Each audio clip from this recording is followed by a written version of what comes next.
What's going on, guys? It's your friendly neighborhood Spider-Man, and today I'm gonna teach you guys how to be like me. So I'm gonna be teaching you guys some flips and some tricks, and you'll look like me in no time. So these tricks range from all difficulties, from hard to easy, so if there's something that's too hard for you, make sure you watch till the end so you see the other ones too.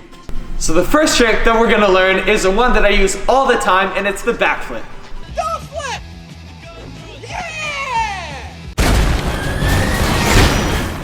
So the first thing you're gonna wanna do is you're gonna wanna bend your legs to start the jump. As you're bending your knees, you also wanna bring your arms backwards so you can wind up for a huge jump just like me.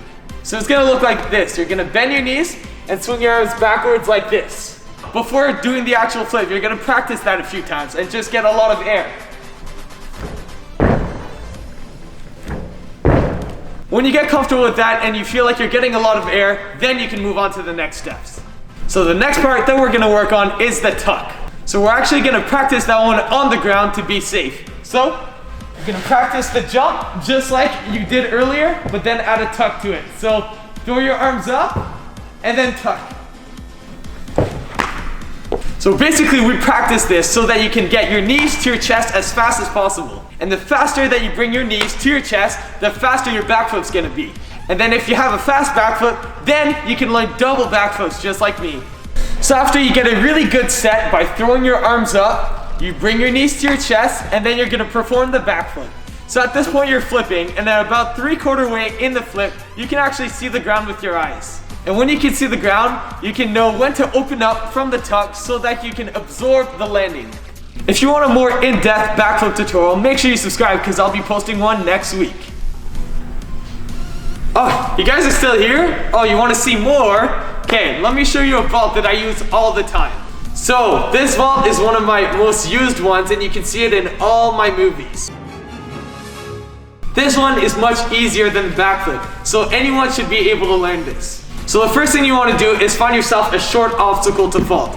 For me, this is about waist height, so this is a good size, but you can get even smaller to learn too. So what you're gonna do is approach the obstacle at a medium speed. You don't wanna run too fast into it because then you might lose control. So you wanna go towards the obstacle and then jump with both feet on the ground and put both hands on the obstacle like this. Then you're gonna push off of the obstacle with your hands and get both of your legs around on one side.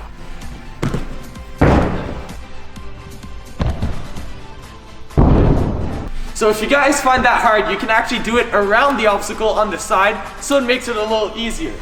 So it's gonna look a little bit like this. I'm doing the exact same motion, but it's a lot easier because I don't need to get my legs as high. So if you guys want to learn it, it's a really good progression. So the next move is a really useful one. It's called the kip up, and it's a really good way to get back on your feet after you've fallen on the ground. So the first thing you want to do is get on the ground. So I'm going to get on my back, and then I'm going to want to try to get on my feet. So to do that, I'm going to try to get most of my weight onto my shoulders by rolling backwards. So I'm going to roll backwards like this, and then you can see that most of my weight is on my shoulders. And I'm also going to have my hands on the ground on each side of my head this way. So you can see that my hands are bent this way. They're going to touch the ground. So at this point, you're gonna try and kick your legs out as hard as you can to try and get back on your feet. So back flexibility helps a lot with this trick because you can arch your back to get onto your feet faster. Also, when you kick your feet out, you wanna make sure you don't kick them straight up because then you won't be able to get back on your feet. You wanna kick them out and then curve them towards the ground.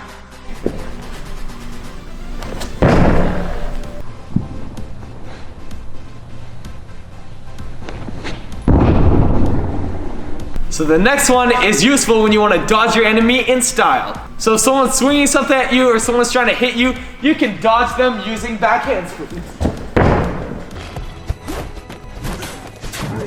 So this trick is a little easier than the backflip, but it can also be a little more dangerous because if you don't put your hands properly, you can actually dislocate a shoulder. So make sure you be safe. So you're gonna start off very similar to a backflip. You're gonna bend your knees and then swing your arms backwards.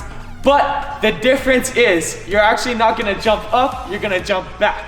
So you're gonna pretend as if you're sitting on a chair and then throw your momentum backwards by swinging your arms. So as you swing your arms, you're also gonna jump by straightening out your legs, and make sure you don't jump straight up because you don't want too much height on this trick. The more height you get means more height you have to absorb with your hands when you put those on the ground. So after you've swung your arms, you're just gonna try and put them on the ground, and when they're on the ground, you're gonna push off of the ground to get back on your feet after. And that's a back handspring. Let me show you guys how it's done.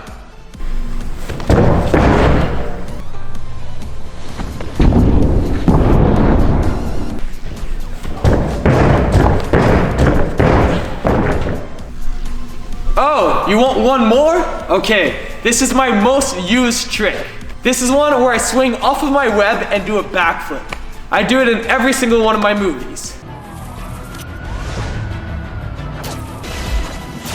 So obviously before learning this, you want to know how to do the backflip. So if you can't backflip yet, then I wouldn't suggest doing this unless you find a place to do it in a foam pit. So some gymnastic centers, some trampoline parks have a rope above a foam pit, so that's where you want to learn it. So if you already know how to do the backflip, this one's not too hard. What you want to do is get as much swing as possible, and when you're at the peak of the swing, so when the rope starts slowing down, that's when you want to try and do the flip. So to do the flip, what you're going to do is try and get your body weight on one side. So for me, I'm going to have my body weight on the right side. So I'm going to hold the rope like this with both arms, and then at the peak of the swing, I'm going to pull on the rope like this. So I'll be pulling my weight up like this to try and generate momentum for the flip. And as I'm pulling the rope, I'm also going to bring my knees to your chest. This is the tuck that we learned on the backflip, so you're going to want to do the tuck again.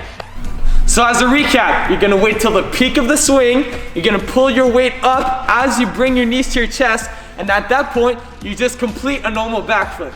The only thing is, it might be a little harder than the backflip because you might be on a slight angle.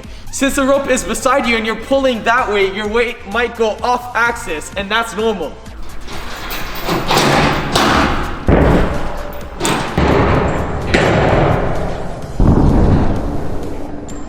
Oh, what was that? Yes, that was the classic Spiderman landing. So it's a little different than the superhero landing with the knee on the ground, and it's a lot safer too. So you can apply this to most of your tricks that I learned today. Whether it's the backflip or the vault, you can land them in the Spiderman landing. To land the Spiderman landing, you're just gonna wanna absorb the landing by bending your knees, getting one hand on the ground, and then one hand behind you, just like this. Now let me show you the backflip. Thank you so much for watching my Spider-Man video, guys. If you want to see more, make sure you subscribe. If you want to see my latest video, click here. If you want to see another cool video, make sure you click here. And as usual, I'll catch you guys on the flip side.